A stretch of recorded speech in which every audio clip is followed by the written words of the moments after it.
మీ కుటుంబ శాంతి, ఆరోగ్యం, ఆర్థిక అభివృద్ధి కోసం రుద్రాక్ష మహాపూజలో తప్పక పాల్గొనండి. ఇప్పుడే నమోదు చేసుకోండి. నమస్తే రమగారు. నమస్తే జయ. రమగారు, మీరు కథా సరిసాగరం నుంచి మనం కొన్ని స్టోరీలు చెప్పుకునే వాళ్ళం. చాలా చెప్పాం. చాలా చెప్పుకున్నాం. ఒకటి ఏదైనా చెప్పండి. కొంచెం చిన్న కథే చెప్దాం, బాగుంటుంది. మామూలుగా మనం ఏదైనా ఒక సంఘటన జరిగింది అనుకో, ముందు హైరాన్ పడిపోతాం కదా, కాళ్ళు చేతులు తొక్కేసుకుంటాం. తర్వాత ఇది ఎవరు చేశారు అని మొదలు పెడతాం.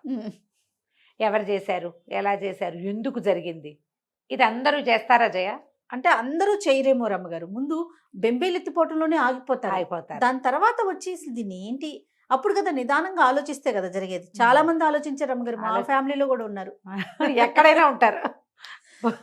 భూప్రపంచం మీద సగం మంది ఆలోచించని వాళ్ళే ఉంటారు. అసలు మనం దాని నుంచి ఎలా బయటపడాలని లేదండి. ఏడు చేసుకుంటూ అక్కడే కాళ్ళు బాబాయ్ సోకండాలు పెట్టి ఇక అలాగే ఉంటారు. చాలా మంది ఏంటంటే ఈ విషయానికి మొదలు ఎక్కడయింది అనేది అసలు ఆలోచించరు. ఈ మొదలు ఏమిటి అనేది ఆలోచించే వాళ్ళకి ఏంటంటే ప్రచండమైన ఫోకస్ ఉన్నవాడు వెళ్తాడు అక్కడికి. మామూలు ఫోకస్ కాదు వాడికి. ఏదైనా ఒక సిచ్యువేషన్ జరిగింది, ఒక వస్తువు పోయిందో ఏదో దొరికిందో, ఎలాగా, ఎవరు, ఎక్కడ, ఎప్పుడు, మనకి దీన్ని ఏమంటారు, నేర పరిశోధన అలాంటివి చెప్తారు కదా. మనకి దీని మీద మంచి మంచి హీరోలు ఉన్నారు. షాడో నావెల్స్, యుగంధర్ నావెల్స్, ఇంకా ఏమిటి, ఇంకేదో రావు టెంపోరావు గారి కథలు. టెంపోరావు గారి కథలు కూడా ఇలాగే నేర పరిశోధన కథలు. కొమ్మూరు వేణుగోపాలరావు గారు కూడా ఉన్నాయి. కొమ్మూరు సాంబశివరావు గారు కూడా ఉన్నాయి. ఇక ఎన్ని ఉన్నాయో జయ. మంచి అద్భుతమైన ఫోకస్ ఉన్న వాళ్ళని హీరోలుగా చిత్రీకరించిన సినిమాలు, కథలు బోల్డ్. డిటెక్టివ్ నావెల్స్ అన్నీ అదే కదా డిటెక్టివ్. అక్కడి నుంచి ఇంగ్లీష్లో అయితే మన జేమ్స్ బాండ్ ఒక చిన్న సిగ్నేచర్ మ్యూజిక్ తోటి నాకైతే చాలా ఇష్టం. నాకు కూడా బాగా ఇష్టం గారు. జేమ్స్ బాండ్ సినిమాలు అన్ని చూస్తానే ఉంటా. షాన్ కానరీని ఎట్లా చూసామో ఇప్పుడున్న వీళ్ళని కూడా అలాగే చూస్తాం కదా. పిఎస్ బ్రాస్నన్ అతను చేసాడు, అది కూడా చాలా బాగుంటాయి. ఇవన్నీ కూడా ఫోకస్ బేస్డ్. ఏదైనా ఒక్క విషయం, నేరం కాదు, విషయం జరిగిందంటే బేసిక్ థింగ్ ఏంటి, ఎక్కడి నుంచి ఇది మొదలైంది అనేది ఆలోచనలకి పదును పెట్టాలి మనుషులు అన్నవాళ్ళు ఎప్పుడు కూడా. ఈ ఆలోచనకి పదును పెట్టిన ఒక కథ చెప్తాం.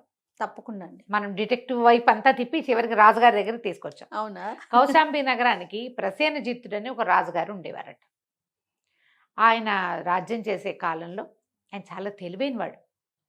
ఒక బ్రాహ్మణ ఒక ఆయన వేరే ఏదో చిన్న ఊరు నుంచి కౌశాంబికి మారాడు.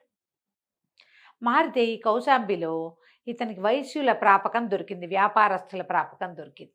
వ్యాపారస్తులు అంటే రోజు షాపులో పూజ చేయాలి, సాయంకాలం దిష్టి తీయించాలి, పర్వదినాలు వచ్చినప్పుడు దానం ధర్మం వాళ్ళు ఏం చేయాలో, శ్రాద్ధ విధో ఇంకోటో తర్పణ విధో ఏది ఉంటే అది చేయించాలి. ఆయన పొద్దున్న నుంచి మొదలుపెట్టి సాయంకాలం దాకా అందరి ఇళ్లలోనూ చేయించుకుంటూ కొంచెం ఘనమైన వ్యాపారస్తుల ఇళ్లలో బాగా ఉన్నాడు. ఈ బ్రాహ్మణుడికి పరమ పిసినారి. ఆయన ఒక పెద్ద అమౌంట్ దాచిపెట్టుకోవాలి భవిష్యత్తు కోసం అని ఉంది. రోజువారీ ఆయన భోజనం నడిచిపోతుంది, కుటుంబం లేదు. ఏం చేశాడు, కొంచెం పెద్ద అయ్యాక 40 ఏళ్ళు వచ్చాక పెళ్లి చేసుకుందాం అనుకున్నాడు. అప్పట్లో 50 ఏళ్ల వాళ్ళకు కూడా 14 ఏళ్ల పిల్ల దొరికేది ఆ కాలం. అవును, అది చాలా సహజంగా జరిగేది. 40 దాటిపోయినాయి ఇతనికి. అయితే ఇతను ఏం చేశాడు, ఆ రూపాయి వరహ కూడగట్టి ఒక 1000 నాణేలు చేశాడు. ఈ 1000 నాణేలు దగ్గర ఉంచుకుంటే కష్టం కదా. అడవిలో ఒక చోట ఒక గుర్తు పెట్టుకుని అక్కడికి పట్టుకెళ్ళి పాతి పెట్టేవాడు.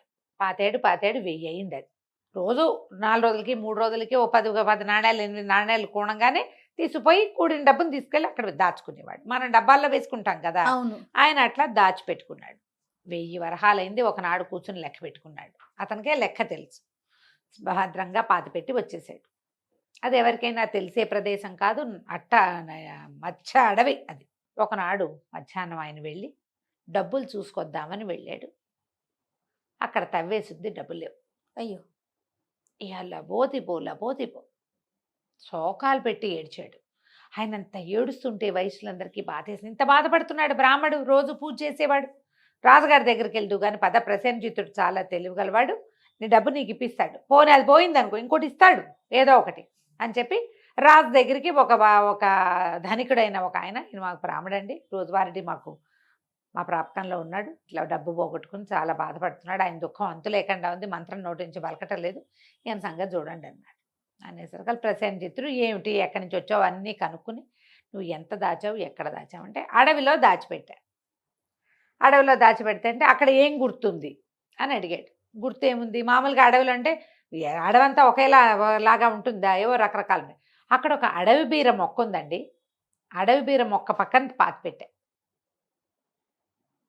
అనేసరికల్లా రాజుగారు అన్నాడు, అదేం లెక్క అయ్యా, బోళ్ళు చెట్లు ఉండవు అడవిలో అంటే. కాదండి, ఈ అడవిలో అడవి బీరలు లేనే లేవు, ఒకే ఒక్క చెట్టు ఉంది, అందుకని నేను గుర్తుగా అక్కడ పెట్టుకున్నాను అంటే. సరేనని రాజుగారు ఏం చేశాడు, 2-3 సైనికులను పంపించి అరే అడవిలో అడవి బీర మొక్క ఎక్కడ ఉందో చూసిరండి అన్నాడు. వాళ్ళంతా వెతికారు, లేదు, అడవి బీర మొక్కే లేదు. అయ్యో. సరే రాజుగారు కూడా వెళ్ళి చూసొచ్చాడు. ఓకే, మర్నాడు ఏం చేశాడు, ఊళ్ళో ఉన్న వైద్యులందరినీ పిలిపించాడు. ఎంతమందో డాక్టర్లు. అప్పట్లో వైద్యం ఏముంది, మనలాగా ఈ 5-6 రకాల వైద్యాలు లేవు, ఒకటే ఆయుర్వేద వైద్యమే ఉండేది అంతే.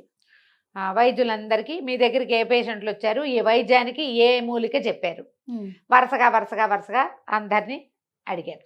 అడిగితే ఒక ఆయన చెప్పాడు, ఇటీవల 4-5 రోజుల నాడు మాతృగుప్తుడనే ఒక ఆయనకి, ఆ వ్యాపారస్తుడికి అనారోగ్యం వచ్చిందండి, ఆయనకి అడవి బీర మందు చెప్పాను అని చెప్పాడు.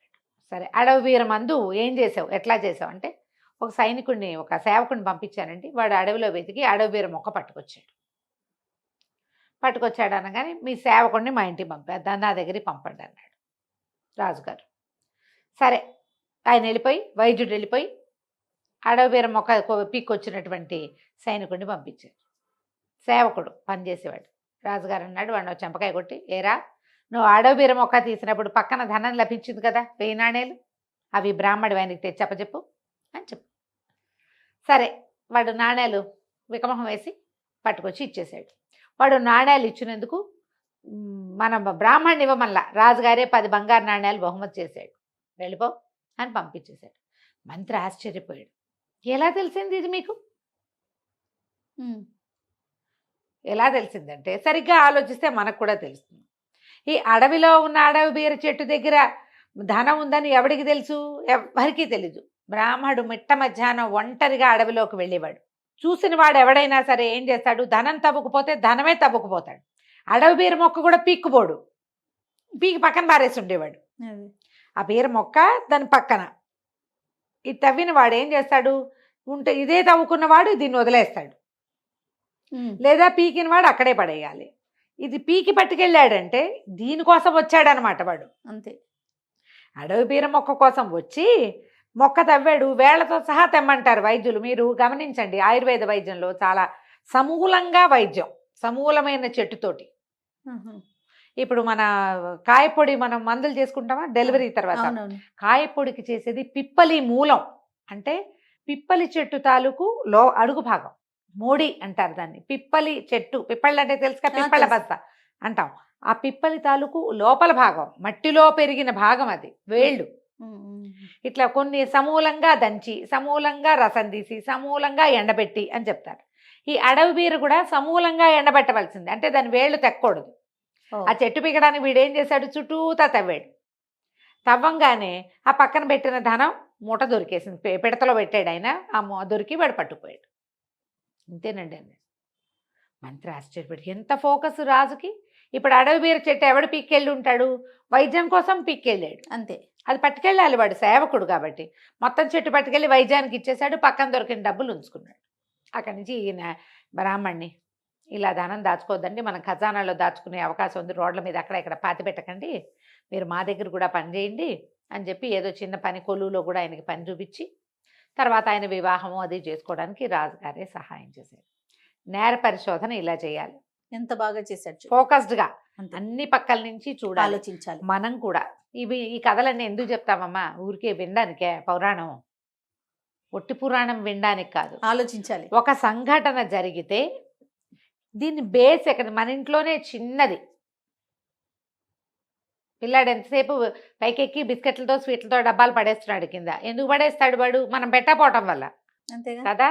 ఇలా ఆలోచించండి. కథలు ఎప్పుడు కూడా మిమ్మల్ని ఆలోచింపచేసేవిగానే ఉంటాయి 50% అయినా. అవును. ఫోకస్ పెట్టండి. అపరాధ పరిశోధనలు చేసేయండి మీ ఇంట్లో నుంచి మీరు. నేర పరిశోధన తప్పకుండా. ప్రతిదానికి చేయాలి. ఆలోచించండి. ఈ కథ పిల్లలకి చెప్పి ఫోకస్డ్గా ఉండటం ఎలా తెలివిగా ఆలోచించాలి అనేది నేర్పించండి. తప్పకుండా రమ్మగారు. నమస్తే. నమస్తే.